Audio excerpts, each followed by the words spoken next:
He's in the room, finally. Hi everyone, we're just going to patch Andrew in. We've, continually having a few issues getting our New Zealand counterparts on the screen here. We have a Mr. Andrew Donaldson from Akitu about to join our screen. Here he is! We don't understand all this stuff. I know, I'm sorry. Hello. It's 6:30 in the morning. Good morning, Mel. How are you, darling? I'm very well. How are you? You having a cup of tea, not a glass of Pinot? No, 6:30 is even a little too early for me. Now, what do all these buttons at the bottom do here? It's got this one with smiley face. Okay, so let's just give Andrew a really quick briefing, everybody, on how Instagram Live works. So people join our conversation and they listen to what we say. I ask you really intuitive, fun questions about Central Otago and Pinot Noir, and you give really fun, knowledgeable answers. And then people ask questions, and then we go from there. How does that sound? My hero, Rosie Finn's joined, isn't it? I know. Hey, Rosie. Because this all happens so fast, I'm usually able to give everybody a little bit of background on who we're talking to and why we're talking to them. Hi, Mr. Kerr. Tim Kerr's just saying, hi, Andrew. Go the Pinot Blanc. Go the Pinot Blanc. So we'll come to that in a minute. We'll come to that in a minute. So for those of you who don't know Andrew and Akitu, we're down right at the very, very most southern part of New Zealand and the most southerly planted wine region in the world.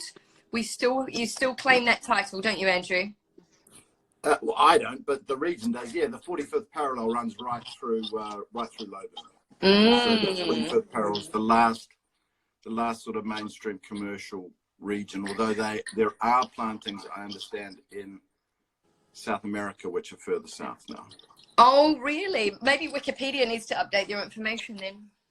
No, well, they might try, and then we'll just override it and do it again. As I say, you should never let truth get in the way of a good story. No, never, never.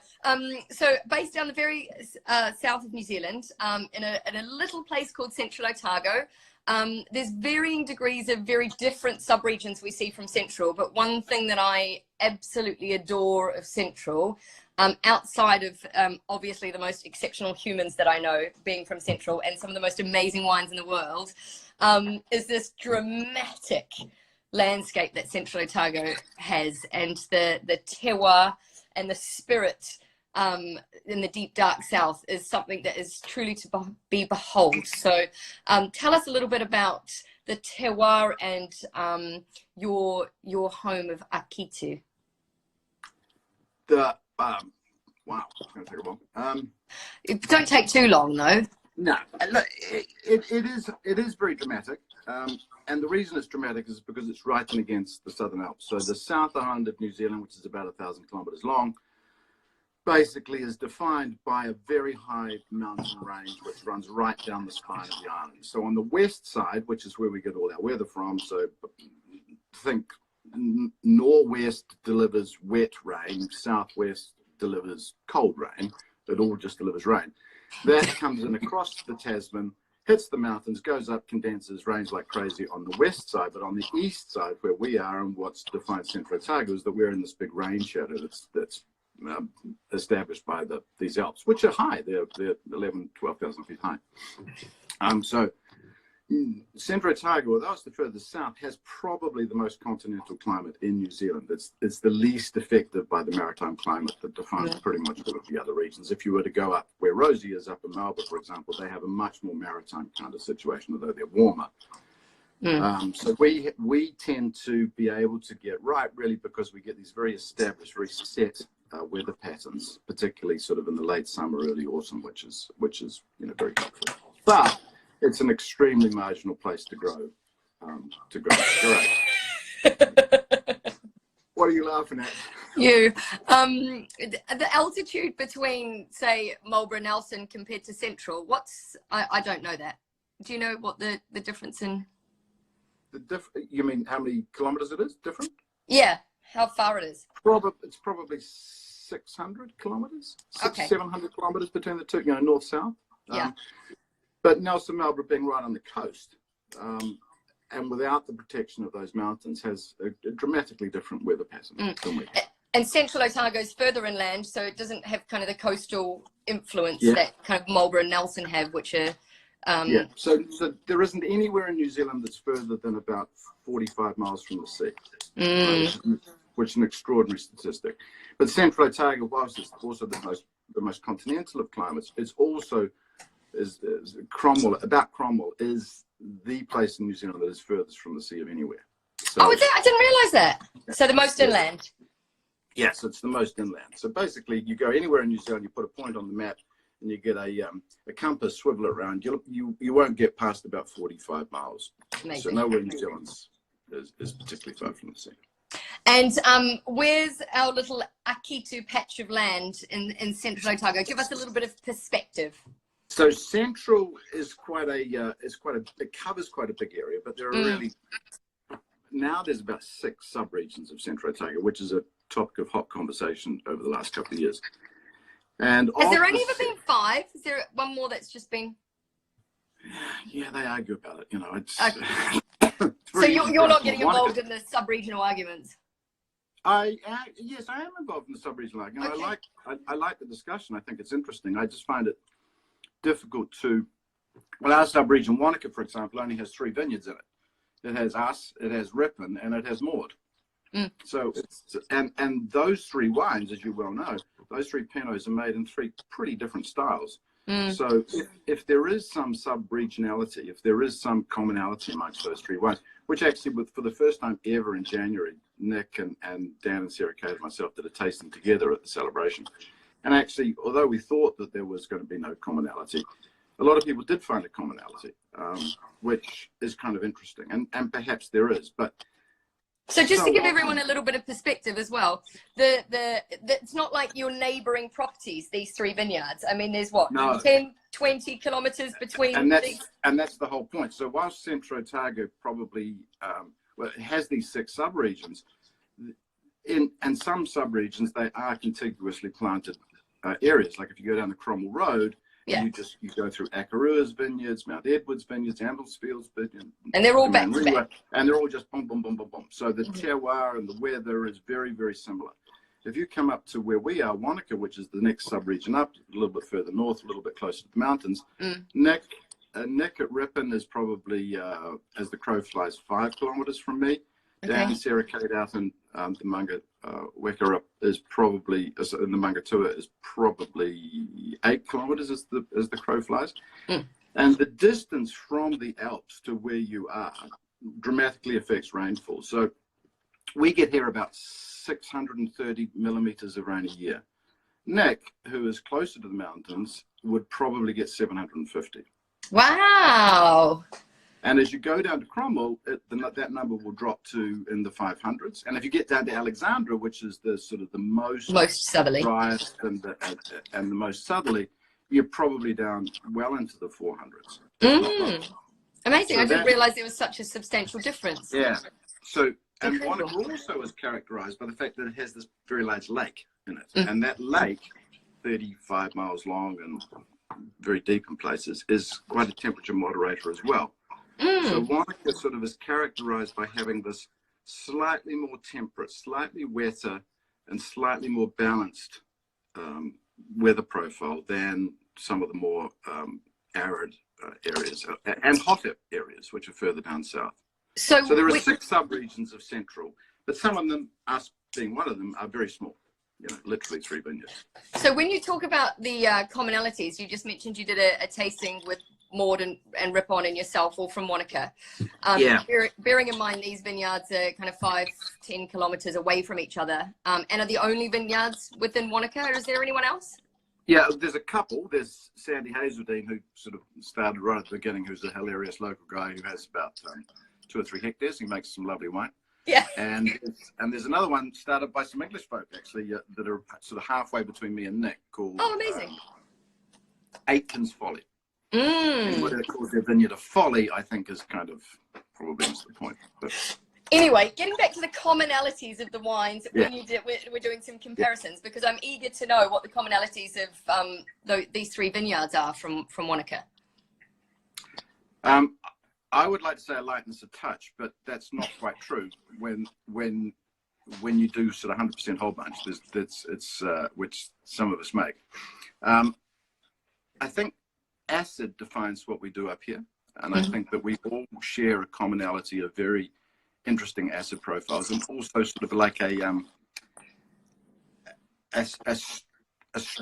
light structure. And I don't mean a big structure. If you go to, say, Bendigo, or if you even Bannockburn, and which are two of the other subregions, they're big on structure too, but they're bigger structures. The structure that we have here is a little bit more efficient. It's a little lighter in the amount of steel it uses to build the structure. You know what I mean? A little finer.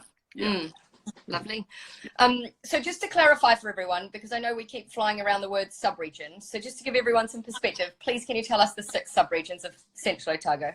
Right. So the 2 earliest ones are probably the two most marginal. So when Pinot was first discovered to be something that could perform here, Pinot was really first planted in the Gibbston Valley, which is the valley that comes down the Kawara from Queenstown down to Cromwell, and at Ripon on Lake Wanaka. So those are the 2 sort of oldest, and they're actually the 2 coolest. As people sort of went, these are a bit tricky. Let's look elsewhere.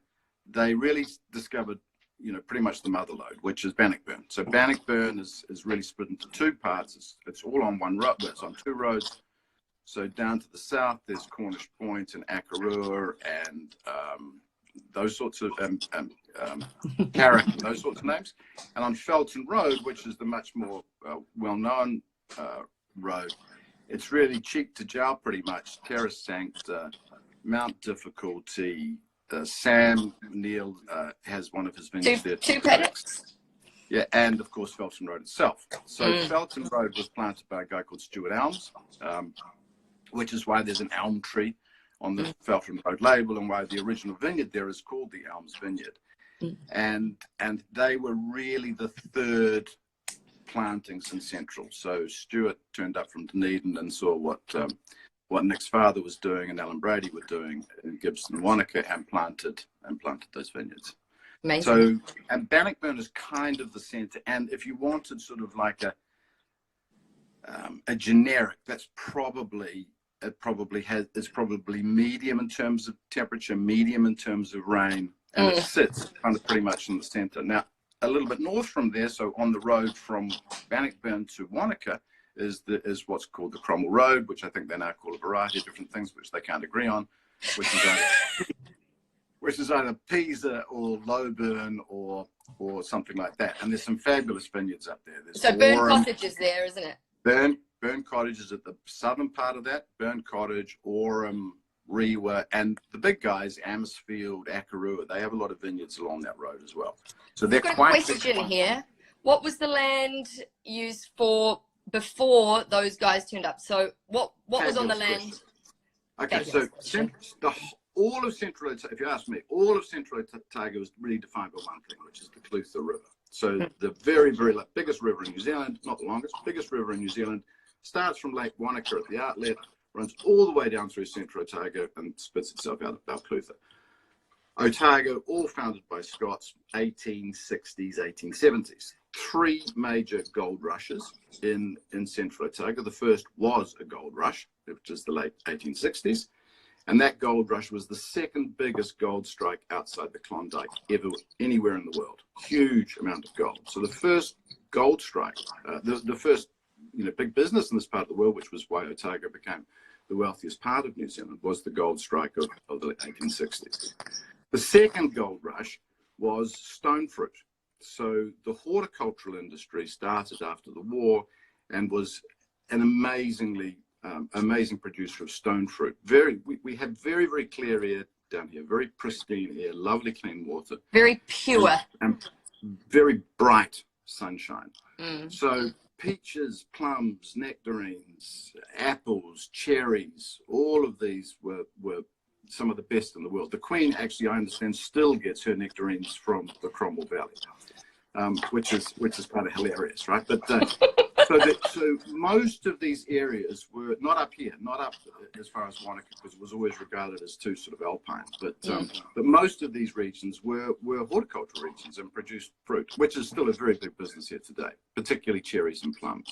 And then these lunatics turned up and decided they wanted to plant vines. Now, everybody thought they were crazy, and they tried pretty much everything, which is why if you wander around Central Otago, you'll find someone growing something. They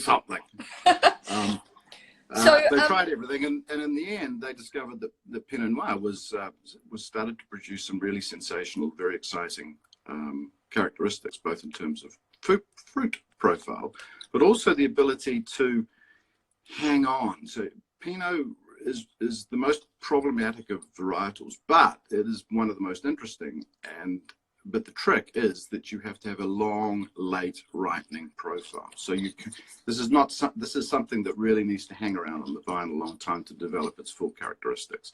So that really complicated finesse, that the variability, the etherealness that lovely Pinot delivers, that waftiness in the glass, where 1 minute it tastes like this, and then 5 minutes later it completely changes and tastes like something else, is really, that's, for me, that's the beauty of great Pinot, and that really comes from hang time. That comes from being able to stay on the vine as long as possible. And to just give everyone more perspective, Central harvest, how much later than kind of the rest of New Zealand? You're kind of around March, April-ish, is that? Well, I saw Rosie on the line before. Rosie probably was, in the bar with the entire piece wrapped up before he even thought about picking. We started on April 22nd this year. Okay. And we finished, I think, what was the date before? We finished on the 1st of May. Wowza. So much later than the rest of New Zealand, and that just clarifies your point about the long hang time on the vine. So really actually quite interesting how much later it is than the rest of New Zealand. So Rosie's just saying, and we are probably, and we finished the first week of April. Rosie finished the first week of April, right? So we finished, and they're in Nelson, so they're at the other end of the island. Yeah. Interesting. So you've got a little bit of family history with Central, don't you? Because I feel like we need to now transverse into Akitu stories. And yes, I do. My grandfather's a lovely bloke who lived in Wellington. He had 3 daughters. Poor sod. And anyway, they all shifted to the South Island of New Zealand back in the 50s, and they were all at university. There's a university in Canterbury. There's a big university at Otago, which is where my mother was. Anyway, he thought, I'm not going to see my family unless I buy a house down here. So he came down. He was a very entrepreneurial dude, and he came down. He wandered around and found the most beautiful place he could find and bought a house here, and that was Wanaka, and that was 1958, which was the year that I was born. In those days, well, he couldn't even find someone to sell him a house. He had to drive to Oamaru, which is about 150 k's away, to find someone that would conveyance the property that he wanted to buy. So he bought this as a family home, and that family home stayed shared amongst the 3 families until my mother bought it from my grandfather's estate, and then my brother bought the same house from my mother. So, and he lives in it today. So we've been sort of in this region. I had my first birthday here, and I had my 61st birthday here. You're not 61. I'm 62 this year, I think. Shivers. So we've been around a very long time, and Wanaka's changed massively over that time. The next family, interestingly, this was one of the other interesting things we found out in the conversation. There are a lot of people in Central Otago who came to Central Otago to grow Pinot Noir. And there's a lot of winemakers in Central. One of the great things that's happened here is because we were producing such interesting fruit, there was the second wave after these crazy pioneers had discovered they could get Pinot right. There was the second wave of really talented, mostly Kiwis, but also some others that turned up here. So Rudy Bow turned up here. Grant Taylor turned up here. Quartz Reef and Varley, for those of you who don't know. Yeah, so Varley, Quartz Reef, Felton Road, all these really experienced winemakers, and they were young. Duncan Forsyth from Mount Edward, they all came back here because of the interest, but they wouldn't come to a place like Wanaka because it was so marginal.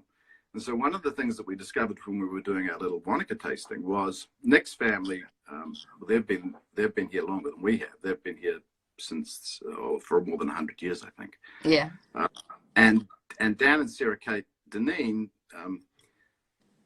she was taken. She told me at this tasting, she was taken straight from the maternity ward to the holiday house in Wanaka.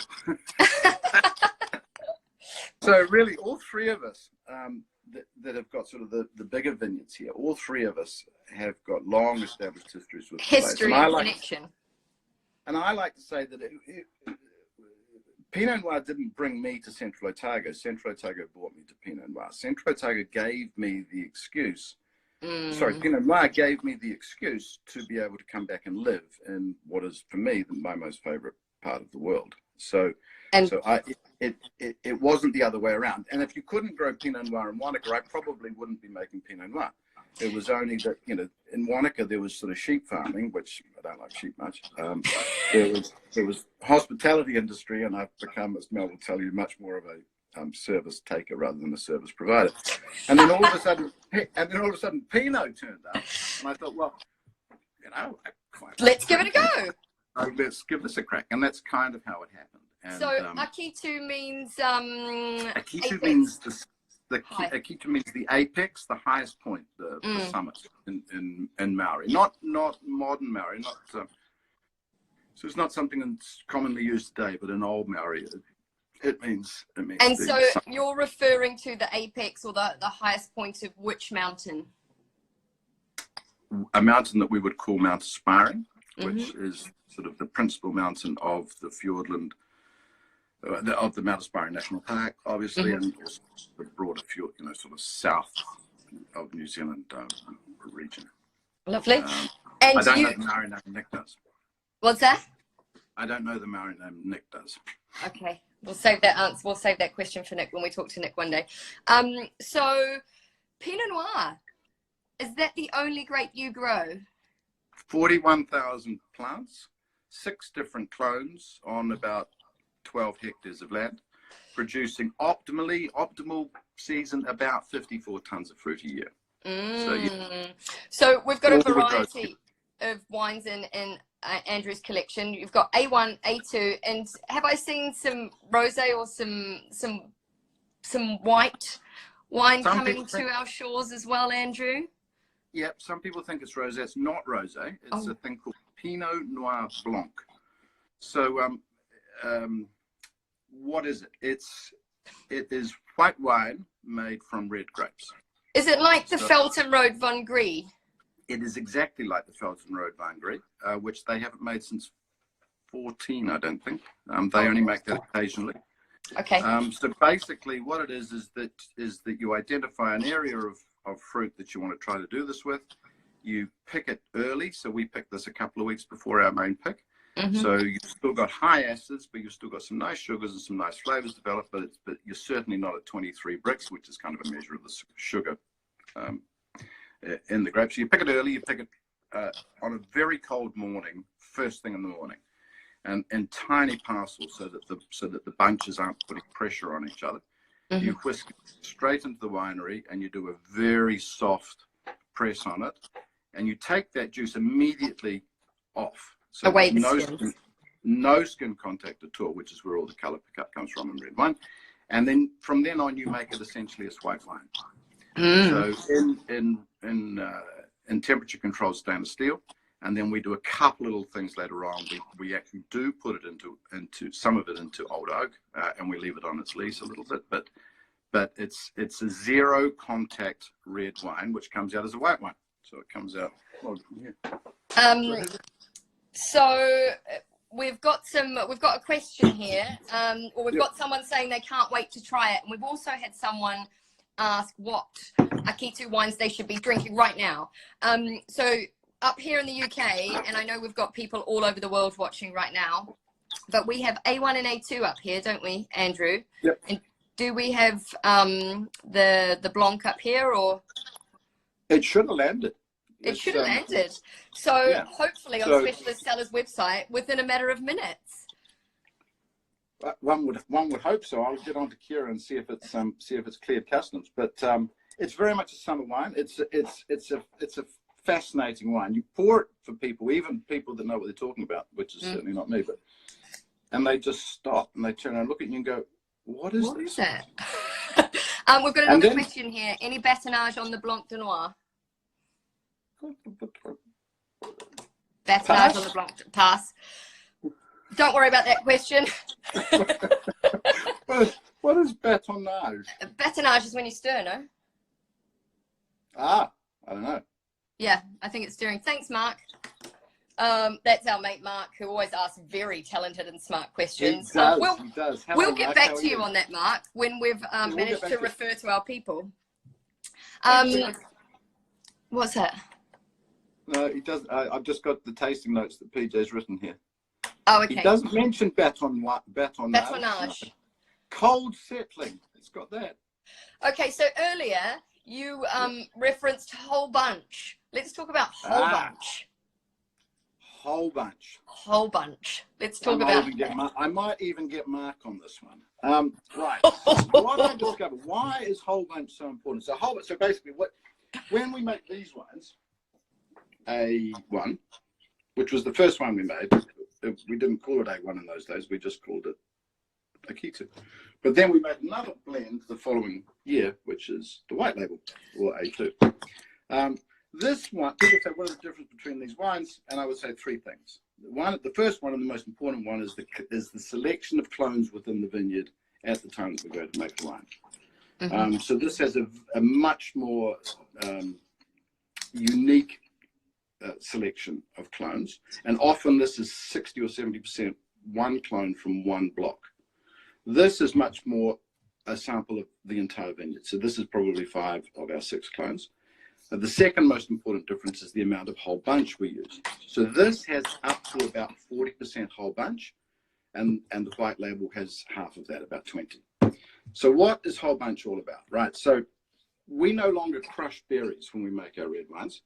We have about 40% whole bunch for the black and about half that for the white, and the rest of it is whole berries. Why do we do that?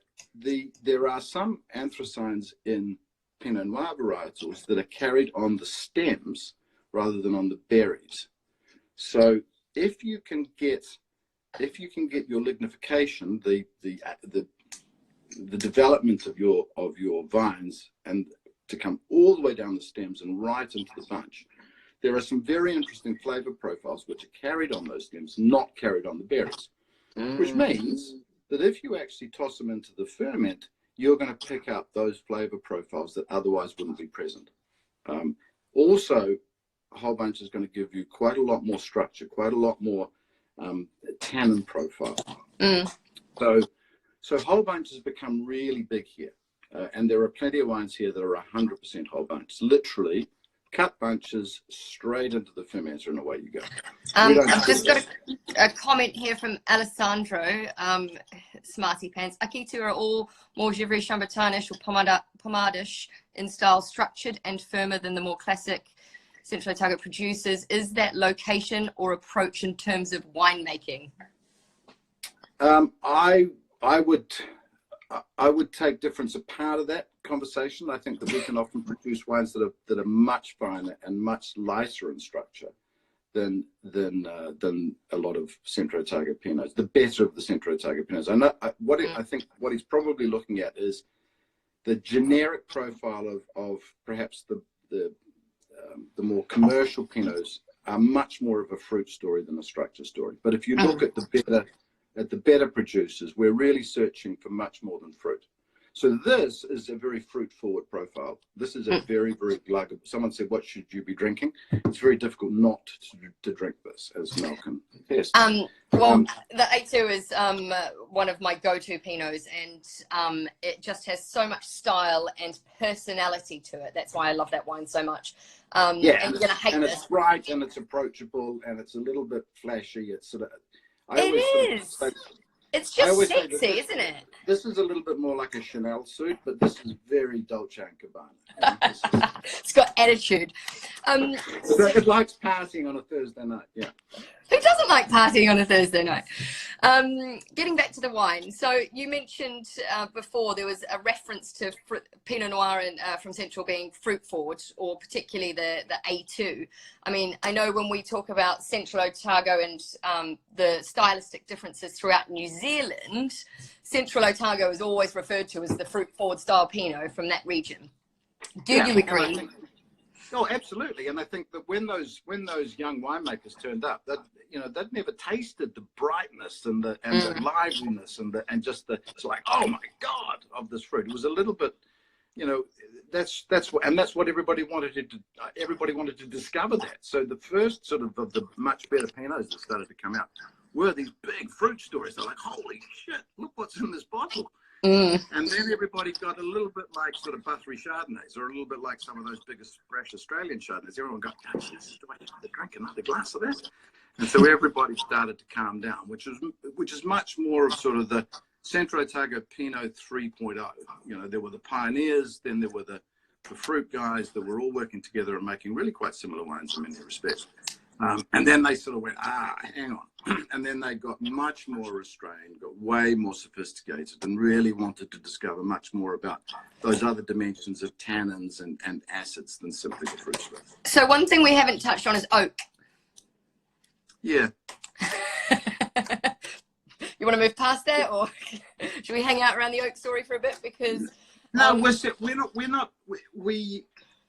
And the third difference between these two beds is oak. So in this, we use about 25% new oak, no more. Okay. Which is a little restrained. And we don't even use first use new oak with this typically.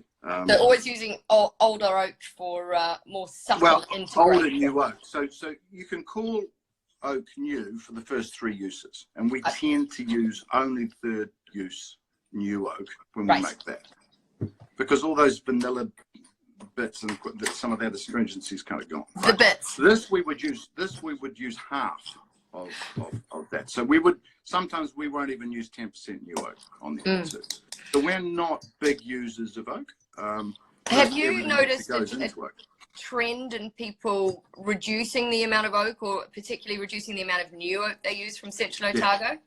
And that's been a style thing that I've definitely witnessed over the last 5 or 10 years here, and really seeing people pull back on the oak use in Pinot Noir, which is ultimately producing styles that are more refined, structured, but still very, very fruit forward in their nature, which you never got, the reason I tell the horticulture story is because of my youth. When we would be driving up to Wanaka, which most of it was on gravel roads when I was a kid, and the fruit season was going, we'd stop at our favorite orchards and buy the fruit for the summer.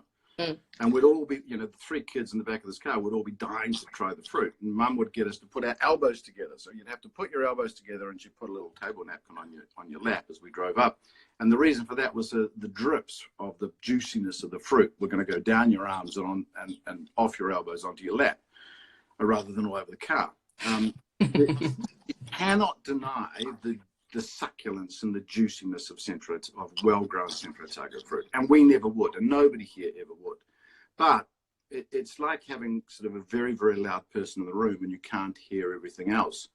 I think as people have become more restrained in trying to highlight that fruit expression, they discover much more about structure, much more about layers, and people are a lot more interested in the secondaries that are evolving, which is really a much more sophisticated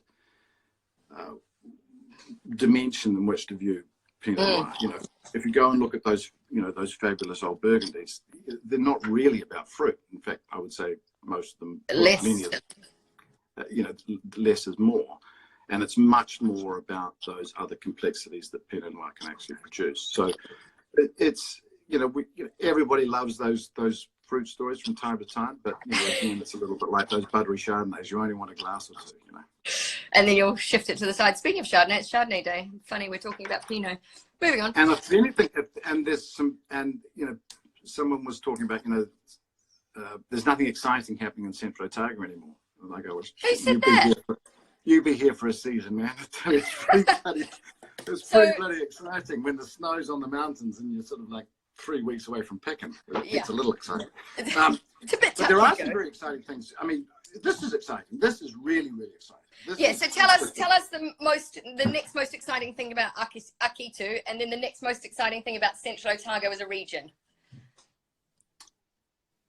It's not exciting, but it's important, which is that we're starting a transition towards organics. So we've done a whole lot of under-road trials, and no one in Central is particularly invasive in terms of non-organics, but we do 2 things a year, which we wish we didn't do, which was just part of bad design 20 years ago in terms of the vineyard. And so we're started on our transition to organics. Central Otago, I believe, has the highest percentage of organic producers of any region. I don't know. It's got a very high percentage of organic and biodynamic producers, and it's become very important. So from our perspective, the transition to organics is the next most important thing. Yeah. In Central, the really exciting things that are going on is that the white wines are really starting to perform. So so you have really cool people that have turned up here. People like Paul Pujol from Prophet's Rock. Paul was the only non-French head winemaker in the Alsace. He's a genius when it comes to aromatics and white wines. And guys like him are really starting to pay attention and starting to make some beautiful white wines. And I mean, we've always made great Rieslings, but there's some Chardonnays that are coming through. And Paul makes a very interesting Pinot Gris as well, doesn't he? And it's not often you see Pinot Gris produced, in that quality that he does. I mean, he's exceptional. For those of you who haven't tried Prophet's Rock, it's amazing, and you should get your hands on it. And there's some Chardonnays that are coming through that people are going, whoa, okay, that's it. And that's pretty exciting, because we're now starting to get a fuller palette of aromatics, you know, Pinot and then Chardonnay, and I think that's really constructive. Absolutely, and I think it's just a reputation and a recognition. There's just a question there. How long will the transition to organic take? About 3 to 4 vintages. Every time we do something different, the vines behave. Now, our vines are pretty resilient. We planted the vineyard in 2002, so we're coming up for 20 years of vine age, which is one of the key reasons our wines are really starting to hit their straps now. These are not new vines, but every time we change something, the vine gets a bit bolshy and needs to be nurtured to get to the point where it starts to go back to how it was performing. I've got a question from me personally. Sure. The evolution in style. I mean, we spoke a little bit about the oak usage and becoming a little bit more refined as a region. What have you learned, or what have you taken? What's been the biggest learning of the last kind of decade in Central Otago, do you think?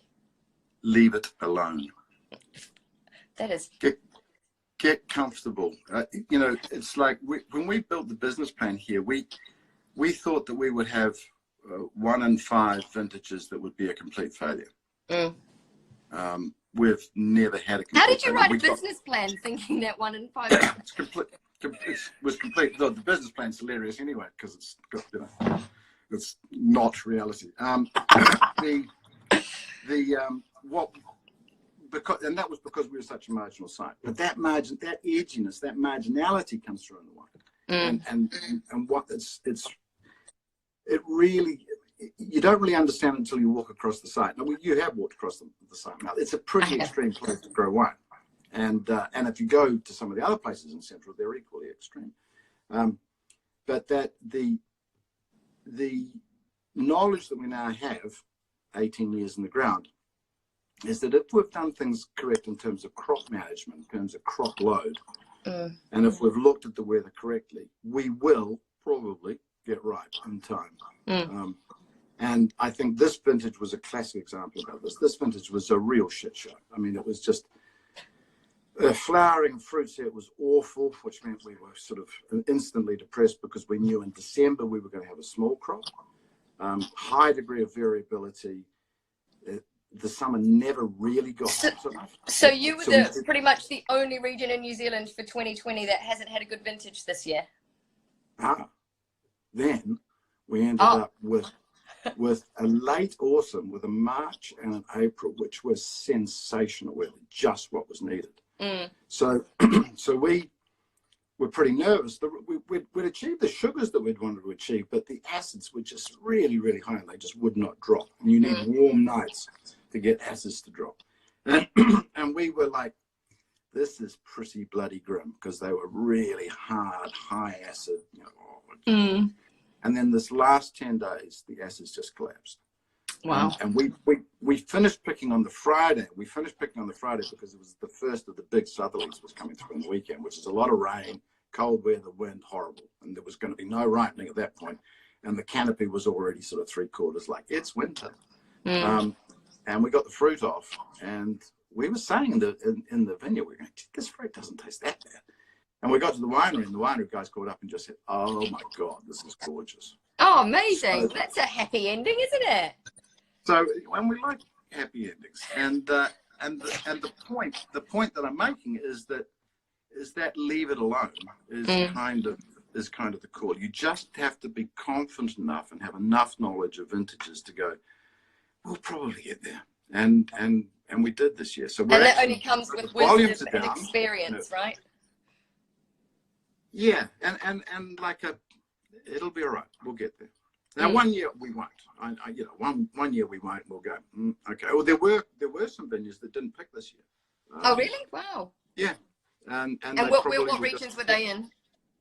Central Otago. Sub-regions. What sub-regions? I couldn't possibly say. Right. We picked swiftly along. But okay. But volume-wise, I said our sweet spot's about 54 tons. That's about 4.5 tons a hectare. So that's pretty conservative. We only picked just over 40 tons this year. So low on quantity, but it's looking pretty exceptional in terms of quality. Good quality. And so just the 3 wines you're producing for 2020? Yep.